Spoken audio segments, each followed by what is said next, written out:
बा हाथवा से हमारा बिछुल गइलू आ मिलते मरद हमके भूल गइलू। बा खेसारी भैया बहुत अच्छा गाना गली रहुआ, लेकिन रहुआ को बहुत सारे पब्लिक लोग प्यार देवे, ऐसा ही प्यार दे चलो। और मैं अपने पूरे खेसारी भैया की तरफ से मैं दिल से नमस्कार। और मेरे जितने जो भोजपुरी समाज के भाई लोग गाना देखने वाले, मेरे खेसारी भैया का प्यार देने वाले जितने जो भाई लोग हैं, सब लोग के दिल से नमस्कार करो तनी। और भाई लोग ऐसा ही रहुआ खेसारी भैया के ऊपर प्यार दे चली लगन। एगो गाना एगो गले एगो रहमत राज जौन माधर चौदवा गाना गले बा, एकरा के हम अगला में हम तनी गाना आइयो करे कर माई चोदे नु ऐसा गाना गले बा खेसारी भैया के ऊपर कि खेसरिया मौगा बाड़े छाका बाड़े तोरा बहन चोदे तोरा माई के बूर पेला लेका खेसारी भैया के साला ऐसा गाना गावत उनकर ऊपर। ए खेसारी भैया ओकरा बहन के रहमत है जौन एगो भैया बानू रहमत राजवा, एकरा बहन के बूर में तू पेल के तू टीट बाहर घिंच लाई बहन चोदवा के, एकरा माई के बूर में तू मुठ मार के छुआ दे खेसारी भैया के ऊपर गाना ना गावे। एगो भाई लोग देखा लोग जौन भोजपुरी के हमारे स्टार कलाकार जी बानी खेसारी भैया के ऊपर साला माधर चौधरी रहमत राजवा गाना गइले बा, एकरा बहन के बूर में मुठ मार के छुआ देवे। ए माधर चौधरी तू दोहरा के गाना मत गइए खेसारी भैया के ऊपर, ना तो तोरा के दौड़ाई के पेलम सरऊ।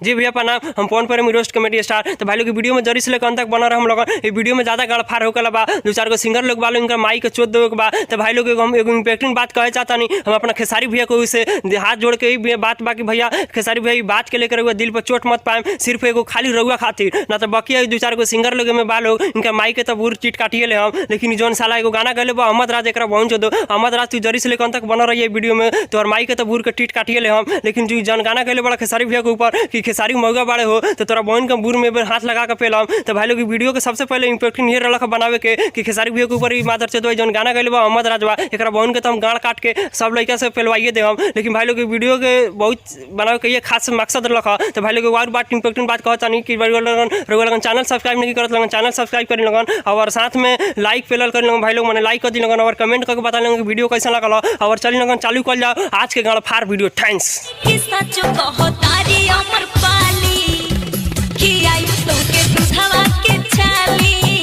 का कहले सरवा तनी फिर से गइबे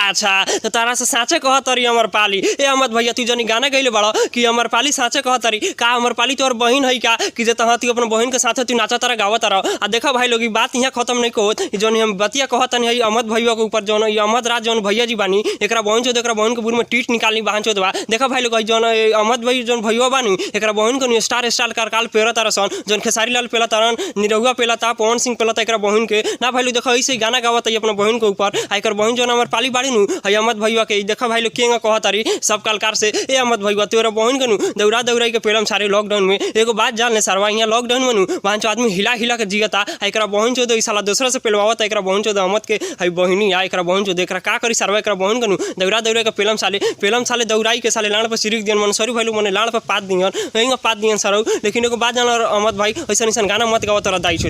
ओम घटियाय नमः, ओम भटियाराय नमः, ओम भड़वाय नमः, ओम मौगाय नमः। का कहले सरवा तन फिर से गइबे जाई बारात को बगोड़ी पर चढ़ के सुते में कब में हरा रूप कर के। अच्छा तो बेर खान तू मंत्र पढ़त रहले माधर चोद कि जे तहब से साला गावत रे कि मेरारू लेके सुतम हम कोरा में केंगा नु तोरा बहन के बूर चोदो सरवा। लेकिन ना भाई लोग जौन गाना गइले बा ना इनका नाम अभिषेक चंचल। भाई लोग ना जौन अभिषेक चंचल भैया जी बानी इनका बहन के बूर में लॉकडाउन पहले माधर चोद। लेकिन साला का करी भाई लोग लॉकडाउन में आदमी हिला के जियता, एकरा बहन चोद से मजाक लगता है साला है जौन अभिषेक चंचल भैया जी बानी इनका बहन के बूर में टीट काट लेती सरवा। लेकिन ऐसा गाना गावत रहा सन मन करत नहीं बाकी एकरा बहन के मुठ मार के चुआ देती सालवा गड़िया में। लेकिन ये अभिषेक भैया तू जनी गाना गले बड़ा तू अपन माई चोदले बड़ा सरऊ। एगो बात जानल तोरा माई चोदो, लेकिन तोरा माई के गाड़ में पेलम सरऊ आ साले बूर में लइका चार गो फेंके लगियन आ तोरा दाई चोदो ऐसा गाना मत गावा ना तो तोरा बहन चोद देती मादर चोदऊ। लेकिन साले का करी अभिषेक भैया तोरा माई तो जरूर चोदे के हमर आ तोरा बहन के टीट काट लेम सरऊ।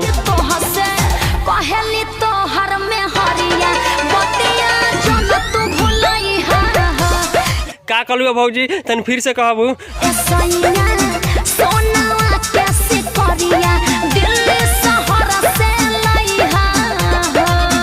अच्छा तो दिल्ली शहर से लैया है सोना का सिकड़िया बा भौजी। ये तो बात हम कहतनी भाई लोग रउआ लगन से है एक बार है रउआ लगन स्क्रीनों पर देखी लगन जौन लौकत नहीं बाड़ी ये अंतरा सिंह प्रियंका भौजी है। लेकिन का कहे चाहतारी कि दिल्ली शहर से लैया लगन है सोना का सिकड़िया ना भाई लोग। तो एक बार तोनियो बतावल हो कि साला लॉकडाउन में 1 रुपया झाँट नहीं खियावत एकरी बहिन चौदह सन कहतारी सन कि दिल्ली शहर से सोना का सिकड़िया लैया ना भाई लोग। साला लॉकडाउन में आदमी हिला हिला के जियता एक बहिन चौदह मुठ मार के जियता एकरी बहिन चौदह सन कहतारी सन कि सोना का सिकड़िया लैया। ये अंतरा सिंह प्रियंका भौजी तू 1 नंबर कनु बुरचोदिए बाड़े माधर चौदवा के बेटी। लेकिन तोरा बहिन कनु बुर में हाथ लगा लगा के पेलती सारा आ टिटाइल मारता पेल के साले जीप से जीप याद दे मैंने का कहीं भौजी छोड़ा भाई लोग हम ना गरिया लेकिन साला कुछ गरिया के मन नहीं के लेकिन यही में दवाई दवाई के ई भोसड़ो लोग हम पेलम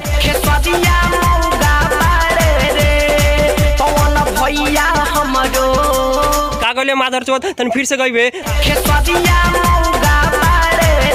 अच्छा खेसारी मौगा बाड़े हो आ पवन तोरा बहन के बूढ़ चोदियन रे अहमद भैया तू जोन गाना गइले बाड़ा नु तो खेसारी मौगा बाड़े हो तो तोरा बहन चोद हम का कहीं सरौ तोरा मही के बूढ़ में हथौड़ा से लौंड लगा के पेली सरौ। लेकिन ना भाई लोग ई साला देखल हो कि सारा जोन गाना गावत नहीं बा कि जे तहां खेसारी मौगा बाड़ हो जोन अहमद जोन राज भैया जी बानी इनकरा बहन चोदन इनकरा बहन के बूढ़ में टीट काट के मसाला पेल देवे के मन करता टिटाइल मारचा। लेकिन भाई लोग जोन खेसारी भैया के ऊपर गाना गइले बा न एकरा बहन चोद है अहमद भाई एकरा माई के गाड़ में मुठ मार के चुआई सरवा। लेकिन ऐसा इंसान माधर चौथ गाना गावता एकरा बहन चोदन मन करत नहीं बा कि सरवा के दवाई के पेले के। लेकिन माधर चौथ तू जरी से लेकर तक वीडियो में बन रह लेकिन तोरा के दवाई के हम पेला तनी माधर चौथ आ तोरा के हर वीडियो में तोरा के दवाई के पेला माधर चौथ बा तू। लेकिन साला ऐसा ऐसा गाना मत गाओ खेसारी भैया के ऊपर ना तो तोर माई के नु डिस्टाने जाकर पकड़ के आ गाड़ में पेला में साले बूढ़ में साले मुठ मार के चुआ दे हम साले तोरा माई चौथ अहमद राज तू ऐसा ऐसा गाना खेसारी भैया के ऊपर मत गावा ना तो तोर बहन के नु बूढ़ काट के टीट काट के एगो बात जान ले अहमद राज तोरा बहन के बूढ़ में तो टीट काट के चिचाली मारता पेल के जीप से जीप आइए दे हम। लेकिन सबसे पहले एगो बात तू जान ले एगो और इंपॉर्टेंट बात कि तू हमारे हर वीडियो में तू जरी से लेकर तक बना रही है ताकि कि हम जितना जो रोस्ट वीडियो करम ना हर रोस्ट वीडियो में तोरा हम बहन चोदिए जब अहमद राज। लेकिन तोरा माई के तम तो बूढ़ टीट काटिए ले हम तू जौन गाना गले बड़ा ना खेसारी भैया के ऊपर कि खेसारी मौका बाड़े हो तू का साला सोच समझ के गले बड़े माधर चौदवा कि आज ले तो हम भाई हम खेसारी भैया के ऊपर तो रोस्ट ना कहनी। लेकिन तू माधर चौदवा तू गाना गले बड़े खेसारी मौका बाड़े हो तो तोरा बहन के तम तो टीट काट के तम तो पेलिए दे हम सारा। लेकिन एगो बात जान लो अहमद राज कि तू दोहरा के खेसारी भैया के ऊपर गाना मत गइयो ना तो तोर बहन के तो बूढ़ काट ले हम। लेकिन एगो और बात हम कह जाता नहीं भोजपुरी इंटरनेट के बारे में कि हमारे जितने भाई लोग कलाकार लोग बालो खेसारी भैया के ऊपर गाना ना गाएं ताकि गाना गाएं तो अच्छा गाएं आ गाना गाएं तो पवन प्रेमी बिहार वाला छौड़ा से ना बताएं नहीं तो दवाई के बहन चोदेला। और एगो और बात कहता नहीं भाई लोग हमारे हर वीडियो में रोस्ट में हर रोस्ट जितना तो भाई लोग हम करम और अहमद राज के तो बहन बूढ़ काटिए ले हम। लेकिन अहमद राज तू हमारे जे करे कोई तू कह लिया तोरा बहन चोदो तो लेकिन तोरा बहन के हम बूढ़ टीट काट लेंगे।